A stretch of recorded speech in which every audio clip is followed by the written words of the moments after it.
Le prix de technologue émérite est remis à quelqu'un qui s'est démarqué de par son parcours professionnel. Diane, c'est elle qui a inventé l'électrophysiologie médicale. C'est à elle que l'on doit aussi le nom de l'électrophysiologie médicale. C'est même elle qui l'a trouvé. La plus grande réalisation de Diane Vallée, c'est tellement évident, la création du programme d'électrophysiologie médicale au niveau collégial. Une première au Canada.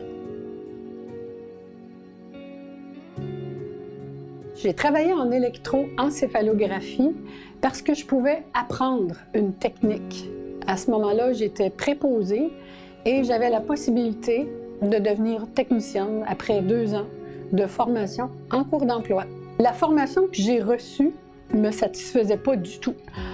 J'avais de nombreuses questions qui demeuraient sans réponse et j'étais insatisfaite de ce que j'apprenais.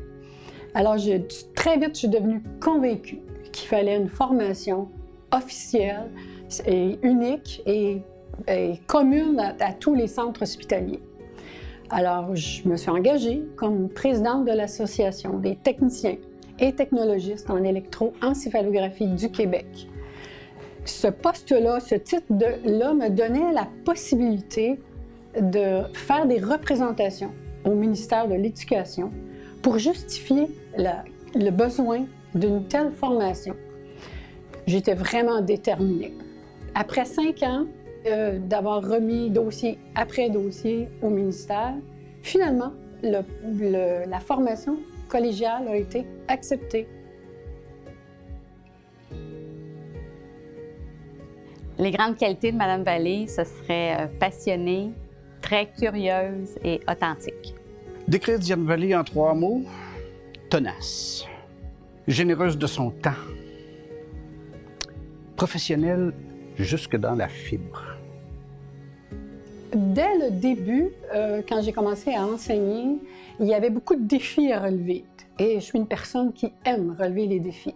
Alors, le fait d'être professeur me donnait la possibilité de continuer d'apprendre, d'aller plus loin, de comprendre ce que j'enseignais et transmettre cette passion-là à des étudiants, surtout lors des laboratoires qui étaient un moment pratique, qui était vraiment, c'est la vie, là. Le laboratoire, c'était ça qui se passait dans le centre hospitalier. Alors là, j'étais heureuse, là, c'était ma passion enseigner dans les laboratoires.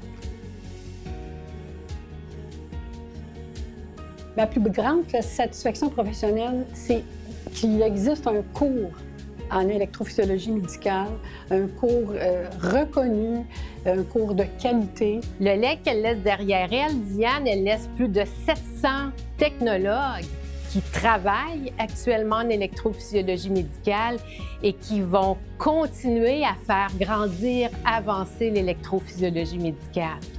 Je suis fière de tous ces technologues qui continuent à œuvrer en électrophysiologie médicale, à faire grandir la profession. Je suis fière de tous ces technologues qui ont mis au point différentes techniques, que ce soit en salle d'opération, que ce soit auprès des patients en polysomnographie, que ce soit dans l'implantation des pacemakers. Alors, les technologues qui ont réussi à dépasser ce qui était au départ l'électrophysiologie. Et je suis particulièrement fière de Mme Nancy Bouchard, qui a fait un travail de moine pour élaborer les normes de pratique en électrophysiologie médicale pour que la profession soit intégrée au sein de l'ordre professionnel. Ce que je souhaiterais à Diane pour son après-carrière, c'est de pouvoir contempler tout ce qu'elle a fait, tout ce qu'elle a mis en place, de réaliser ce qu'elle a fait. C'est un honneur de rendre hommage à Mme Vallée. Je lui souhaite de profiter de chaque instant de la vie. Je veux te dire, Diane, merci. Merci pour la profession. Merci d'avoir eu cette fougue-là et je t'embrasse, Diane.